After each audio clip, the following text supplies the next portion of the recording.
हम नहीं चाहते, लेकिन फिर भी हमारे मन में गंदे ख्याल आते रहते हैं। लेकिन क्यों मन हमारा सबसे बड़ा मित्र है और मन ही हमारा सबसे बड़ा शत्रु है। जब हम अपने मन के अनुसार चलते हैं तो मन हमें भटका देता है, और जब हम मन को संतुलित कर लेते हैं तो हमें जीवन में सब कुछ मिल जाता है। हम अपने मन में आने वाले गंदे विचारों को रोकने की कोशिश करते हैं, लेकिन जितना हम रोकते हैं उतने ही अधिक ये विचार हमारे अंदर प्रवेश करते हैं। आप किसी चीज से जितना दूर भागेंगे वह चीज उतनी ही ज्यादा आपके पास आएगी। इसलिए उस चीज से दूर न भागें, बल्कि उस पर संतुलन बनाए रखें। तो दोस्तों, आज हम बात करेंगे हमारे मन में आने वाले गंदे विचार को कैसे खत्म करें। तो कहानी की शुरुआत करते हैं। एक बार एक युवक गौतम बुद्ध के पास आया और गौतम बुद्ध से बोला, हे बुद्ध, मेरे मन में इतने गंदे विचार क्यों आते हैं? मैं नहीं चाहता कि मेरे मन में गंदे विचार आएं, लेकिन वासना के विचार हमेशा मेरे मन में चलते रहते हैं और मैं उनके बारे में सोच सोच कर बहुत परेशान रहता हूँ। ये सब सोचने में मेरी ऊर्जा और समय बर्बाद होता है, और इन्हीं सब विचारों के कारण मैं कभी कभी शांत नहीं रह पाता और हमेशा महिलाओं को देखकर मोहित हो जाता हूँ, खुद को रोक नहीं पाता। बुद्ध मुस्कुराए और उन्होंने उस युवक से पूछा, क्या तुम जानते हो कि यह वासना क्या है? तब लड़के ने जवाब दिया और कहा, बुद्ध, मुझे नहीं पता वासना क्या है, लेकिन हाँ, जो भी है ये बहुत बुरी बात है। तब बुद्ध ने उस युवक से कहा, सबसे पहले तुम्हें यह समझना होगा कि जो कुछ भी हमारे अंदर स्वाभाविक रूप से है वह बुरा नहीं है। इसकी हमारे जीवन में किसी न किसी रूप में आवश्यकता पड़ती है।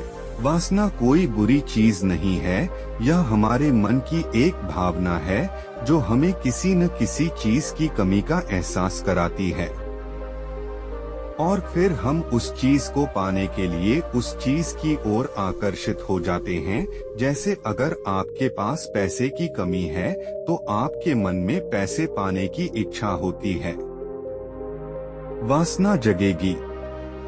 इसका मतलब यह नहीं है कि वासना बुरी है, बल्कि यह हमारे मन की एक तरह की जरूरत का एहसास है, और जब यह जरूरत शारीरिक होती है तो हम इसे काम वासना कहते हैं। युवक ने गौतम बुद्ध से कहा, बुद्ध, मैं वासना का अर्थ तो समझ गया, लेकिन आप ही बताइए कि यह कहाँ से आती है और कैसे आती है। गौतम बुद्ध ने कहा कि वासना कहीं से नहीं आती, यह हमारे अंदर ही है और इसका होना जरूरी है, तभी मानव जाति का विस्तार होगा। युवक ने कहा, जब यह हमारे अंदर है और जरूरी भी है तो लोग इसे गलत क्यों कहते हैं? बुद्ध ने कहा, यही समस्या है। लोगों ने वासना के बारे में गलत सोच रखी है। वे इसे छुपाने और दबाने की कोशिश करते हैं। वासना गलत नहीं है, लेकिन वासना का गलत तरीके से उपयोग करना गलत है। लोग जो पसंद करते हैं उसके लिए जीना शुरू कर देते हैं और हर समय उसी के बारे में सोचते रहते हैं, लेकिन यह सब गलत है। बुद्ध ने युवक से कहा, क्या तुम्हें पता है कि जानवर भी सेक्स करते हैं? युवक ने उत्तर दिया, हाँ बुद्ध, जानवरों में भी वासना होती है, क्योंकि जानवर भी अपनी पीढ़ी को आगे ले जाएंगे। बुद्ध ने कहा, तो फिर हम जानवरों की वासना को गलत क्यों नहीं कहते? युवक ने कहा, मैं नहीं जानता महात्मा, आप ही बताएं। गौतम बुद्ध ने कहा था कि जानवर अपनी वासना का उपयोग सुख के लिए नहीं करते, वे अपनी वासना का उपयोग केवल संतान प्राप्ति के लिए करते हैं। प्रकृति ने जानवरों को इतनी समझ नहीं दी है कि वे वासना को अपनी खुशी का आधार बना सकें, जबकि मनुष्य अपनी समझ के आधार पर प्रकृति में पाई जाने वाली हर चीज का उपयोग अपनी खुशी के लिए करता है। हम इंसानों ने काम और वासना को अपनी खुशी का जरिया बना लिया है। जबकि प्रकृति ने हमें अपने वंश को आगे बढ़ाने के लिए दिया है, लेकिन मनुष्य ने इसे अपने जीवन का अंतिम लक्ष्य बना लिया है और वासना को बेलगाम होने देना गलत है। तब गौतम बुद्ध ने कहा, अब जो मैं तुम्हें बताऊंगा उसे सुनो, ध्यान से सुनो, तुम्हें वासना का पूरा खेल समझ में आ जाएगा। तुम्हें तुम्हारे सभी सवालों के जवाब मिल जाएंगे, तुम्हें बस ध्यान से सुनकर समझना होगा। तब गौतम बुद्ध ने उस युवक से कहा, एक समय की बात है, गुरु और उनके शिष्य एक आश्रम में रहते थे। शिष्य प्रतिदिन दीक्षा लेने के लिए आश्रम से बाहर गांव में जाते थे। जो शिष्य भिक्षा लेने के लिए गांव में जाता था, रास्ते में एक नदी पड़ती थी, जिससे होकर वह प्रतिदिन भिक्षा लेने के लिए जाता था। एक दिन उसने एक लड़के को पेड़ के पीछे छुपे हुए देखा। वह लड़के के पास गया और पूछा, भाई, तुम इस पेड़ के पीछे छिपकर क्या देख रहे हो? लड़के ने कहा, अरे, क्या तुम्हें वह नहीं दिख रहा जो मैं देख रहा हूँ? उसकी नजर नदी पर पड़ी तो वहाँ कुछ लड़कियाँ पानी भर रही थीं। लड़कियाँ 14 से 15 साल की होंगी। तब शिष्य ने लड़के से कहा, अरे भाई, वहाँ तो लड़कियाँ पानी भर रही हैं, इसमें छिपने की क्या बात है? तभी लड़का शिष्य की ओर देखता है और उससे कहता है, अरे मूर्ख, क्या तुम देख नहीं सकते कि मैं क्या कर रहा हूँ? वे परियां नदी से पानी कैसे खींच रही हैं? जरा उसके भावों को देखो, उसके कोमल शरीर को देखो, बर्तन उठाते समय उसकी पतली कमर कैसे लचकती है और उसके बाल उसकी कमर पर ऐसे लहरा रहे हैं मानो सुंदरता बिखरी हुई हो। शिष्य फिर से नदी की ओर देखता है और इस बार वह देखता ही रह जाता है। अब तक उसे कुछ भी दिखाई नहीं दे रहा था और वह बिल्कुल निडर था। उसे किसी बात का डर नहीं था, लेकिन अब वह छिपने लगा और उन लड़कियों को ऐसे देखने लगा जैसे उसने कोई अपराध किया हो। और जब वह छिपकर उन लड़कियों को देख रहा था तो वह अंदर से कांपने लगा। और उसने कहा कि यह मैं हूँ, मैं क्या कर रहा हूँ? मैं जो कुछ भी कर रहा हूँ वह सही नहीं है, मुझे यहाँ से चले जाना चाहिए। और फिर वह जल्दी से चला जाता है। फिर वह आश्रम पहुँचता है। आश्रम में जाकर वह अपने काम में व्यस्त हो गया, लेकिन जो उसने अभी देखा था वह बार बार उसकी आंखों के सामने आ रहा था। उसके दिमाग में वही दृश्य घूम रहा था। यही देखने को उसका मन ललचाया। उसका किसी भी काम में मन नहीं लगता था। वह प्रतिदिन सुबह सुबह भिक्षा लेने के लिए आश्रम से निकल जाता था और नदी के पास स्थित एक पेड़ के पास जाता था, जहां वह लड़का पहले से ही मौजूद होता था और छिपकर अपने साथ लड़कियों को देखता था। अब वह प्रतिदिन ऐसा करने लगा। उसका मन अब किसी काम में नहीं लगता था। वह सदैव किसी न किसी विचार में डूबा रहता था। वह आश्रम का कार्य भी ठीक से नहीं कर पा रहा था। वह न तो ठीक से सो पाता था और न ही ठीक से खा पाता था। उसका मन बेचैन था। उसका मन बार बार उन लड़कियों की खूबसूरती देखने को ललचाता था। जब गुरु भिक्षा दे रहे थे तब भी उनका मन किन्हीं अन्य विचारों में खोया हुआ था। गुरु ने अपने शिष्य की ये हरकतें देखी तो एक दिन गुरु ने शिष्य को अपने पास बुलाया और कहा कि आज से मैं भी तुम्हारे साथ भिक्षा मांगने चलूंगा। तुम और मैं एक साथ भीख मांगने जाएंगे। तभी शिष्य ने गुरु को मना करते हुए कहा कि नहीं गुरुदेव, आप क्यों परेशान हो रहे हैं? मैं ही ठीक से भीख मांग सकता हूँ। गुरु ने शिष्य से कहा, ठीक है, तुम अकेले ही भिक्षा मांगने जाओ। इसके बाद शिष्य भिक्षा मांगने निकल गया। शिष्य के जाने के बाद गुरु भी आश्रम से बाहर निकल गए और शिष्य का पीछा करने लगे कि वह कहाँ जाता है और क्या मिलता है। ये सब देखने के लिए उसका पीछा करने लगा। थोड़ी दूर जाने पर गुरु ने देखा कि उनका शिष्य एक अपराधी की तरह एक लड़के के साथ पेड़ के पीछे छिपा हुआ है। और छिपकर कुछ देख रहा है। गुरु भी अपने शिष्य के पीछे यह देखने के लिए खड़े हो गए कि उनका शिष्य क्या देख रहा है, जिसके लिए वह अपराधियों की तरह पेड़ के पीछे छिपा हुआ है। गुरु ने देखा कि उनका शिष्य पेड़ के पीछे छिपकर उन लड़कियों को देख रहा है जो नदी से पानी ले रही थीं। तब गुरु ने शिष्य से कहा, लड़कियों से भी मांगोगे क्या? गुरु की आवाज सुनकर शिष्य का मन घबरा गया और उसे पसीना आने लगा। वह ऐसे कांप रहा था जैसे किसी चोर को पकड़ते समय उसने रंगे हाथ पकड़ लिया हो। उनकी हालत खराब हो गई। वह कुछ भी बोलने में असमर्थ था। शिष्य के साथ जो लड़का था वह भाग गया, जिससे शिष्य और भी घबरा गया। उसके मुंह से केवल कुछ टूटे फूटे शब्द ही निकल रहे थे।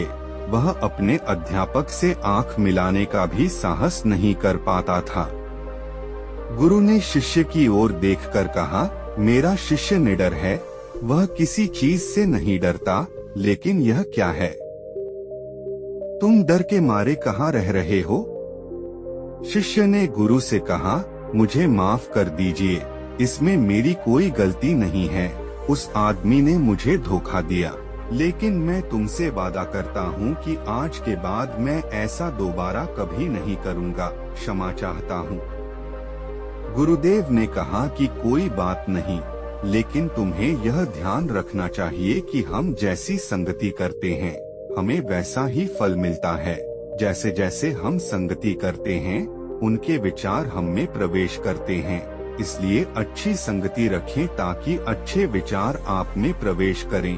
फिर गुरु और शिष्य आश्रम लौट आए और फिर से आश्रम के काम पर ध्यान देने लगे।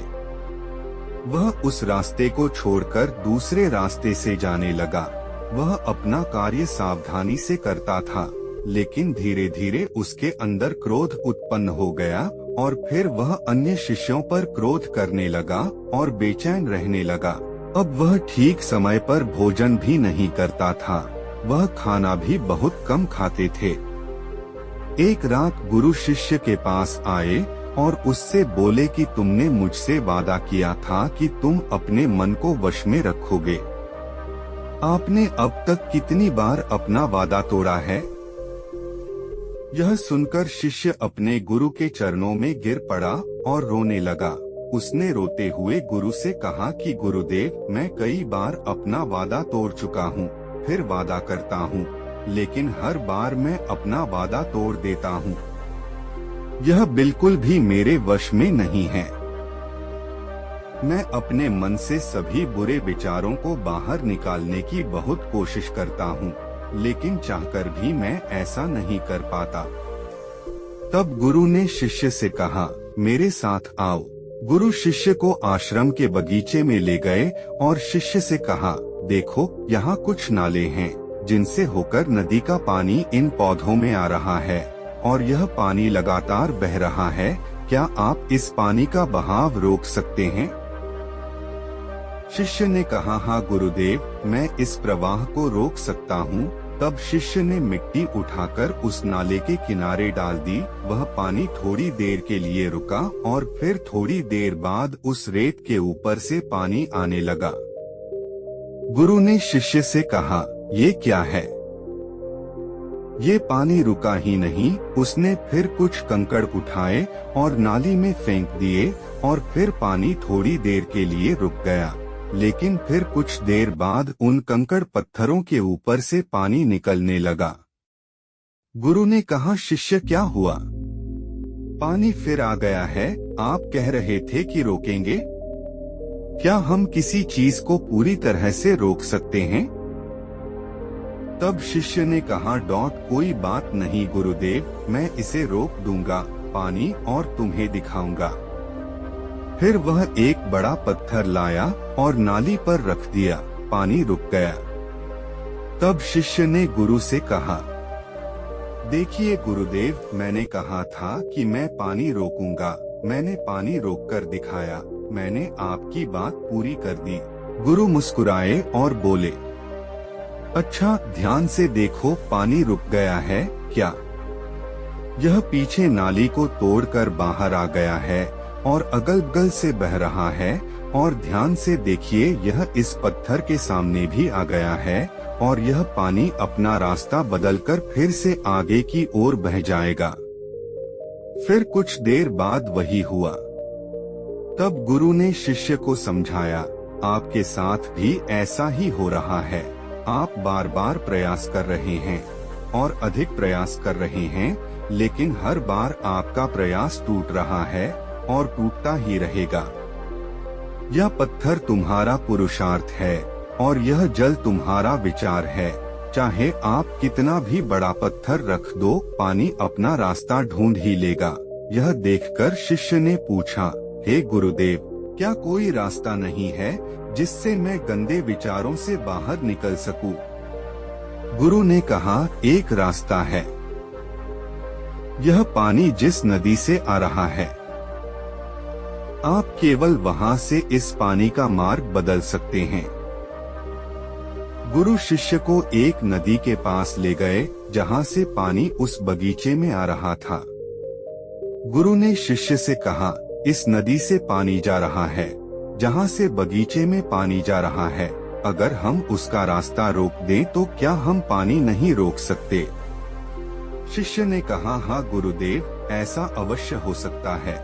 मैं यहाँ से इस पानी को बंद कर देता हूँ। फिर सामने नाली में पानी नहीं जाएगा और फिर बगीचे में पानी नहीं जाएगा। तब गुरु ने कहा, शिष्य, यदि बगीचे में पानी ही नहीं रहेगा तो पेड़ पौधों को पानी कहाँ से मिलेगा? उन पेड़ पौधों को पानी की जरूरत होती है।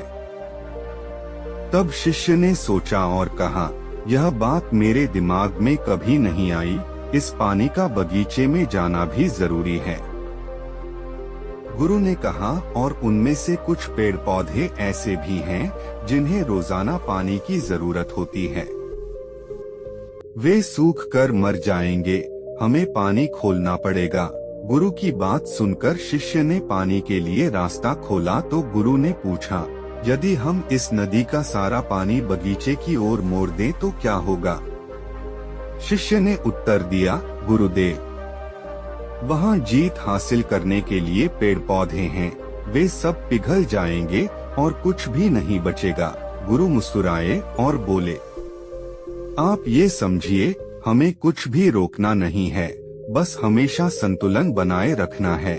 पौधे कम पानी से नष्ट हो जाते हैं तथा पौधे अधिक पानी से भी नष्ट हो जाते हैं।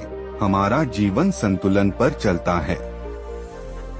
गुरु ने शिष्य से कहा, अगर मैं तुम्हें आम के बारे में कुछ ऐसा बताऊं जो तुम्हें नहीं सोचना चाहिए, तो तुम्हारे दिमाग में सबसे पहले किसकी तस्वीर आएगी? गुरु ने कहा, जब हम अशुद्ध विचारों को बलपूर्वक रोकने का प्रयास करते हैं तो वे और अधिक मजबूती से हमारे अंदर प्रवेश कर जाते हैं। इसलिए हमें कभी भी उन्हें दबाने की कोशिश नहीं करनी चाहिए। तब गुरु ने शिष्य से कहा, बुरे लोगों की संगति के कारण भी हमारे मन में गंदे विचार आते हैं। कई बार कामुकता हमारे अंदर नहीं होती, लेकिन कुछ अश्लील लोगों के साथ रहने के कारण वह हम पर हावी हो जाती है।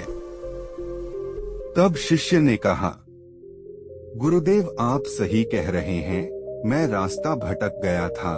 तब वह शिष्य उस रात बहुत शांति से सोया। सुबह उसने अपना काम पूरे मन से किया और फिर सुबह वह भिक्षा लेने के लिए उसी रास्ते से चला गया जहां वह लड़का अभी भी पेड़ के पीछे छिपकर उन लड़कियों को देख रहा था। शिष्य उसे नदी पर ले गया जहां लड़कियां पानी भर रही थीं। उन्होंने उन लड़कियों से पानी मांगा और उनमें से एक लड़की ने उन्हें पानी दिया और शिष्य के पैर छुए। शिष्य ने उन्हें आशीर्वाद दिया कि आप स्वस्थ रहें ताकि मानसिकता सकारात्मक ऊर्जा से भर जाए। उसके चेहरे पर ऐसी मुस्कान आ गई मानो उसे कोई खोई हुई चीज वापस मिल गई हो। वह अपने रास्ते पर वापस जाने लगा। तभी पेड़ के पीछे छिपा लड़का पीछे से आया। वह शिष्य के पास आया और बोला कि क्या बात है, आज आपने करीब से देखा है तुम तो मुझसे भी आगे निकल गए।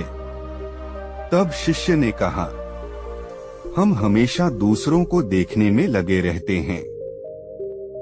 किसी ऐसे व्यक्ति को बताएं जो आपको पसंद हो, अगर वह भी तुम्हें पसंद करती है तो शादी कर लो और उससे पहले तुम कुछ बन जाओ। अपने आप को पहचाने, इस तरह अपना समय बर्बाद न करें। फिर वह लड़का उस शिष्य से रोज मिलने लगा और उसने उस लड़के को नदी पर न जाने के लिए प्रेरित किया और फिर वह लड़का अपने जीवन में कुछ बनने के लिए संघर्ष करने लगा। गुरु ने शिष्य से पूछा, क्या तुम्हें तुम्हारे सभी प्रश्नों के उत्तर मिल गए?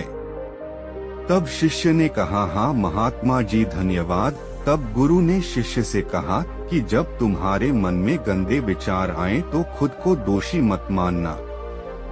यह शरीर है और यह सब इसने हजारों वर्षों से सीखा है।